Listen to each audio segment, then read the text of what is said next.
na Mechanic Village Alaba International Market. And that's one where the Gossip Center. Ilana, Ona on power wiper. In any plane. Yes, Kejit. Yeah.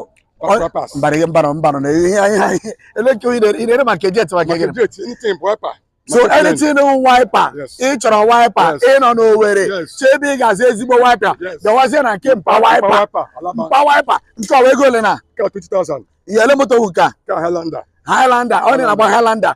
Power wiper, no here. Highlander, 20,000. Yes, Formatic car front, wiper, Highlander. Cow back here, Highlander, Jabba. Car Formatic. Cow Formatic, Formatic car 2,000. Because you don't know where you don't know where you don't know where so big as original wiper. Yes. The one I get wiper.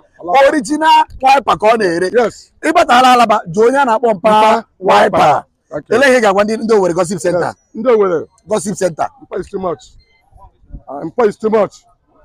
Anytime Gossip Center is a good studio. It's a good studio. Name advice at 20% email advertisement anything.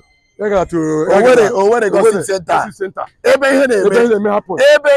happen. Because ono bala na alo were. E choro ebe ị ga-azụ original wiper. E chefukwala ịbata Alaba. Yes. Ị na-abịa Alaba gị jụọ onye a na-akpọ mpa wiper. Yes. Mpa gịnị? Wiper.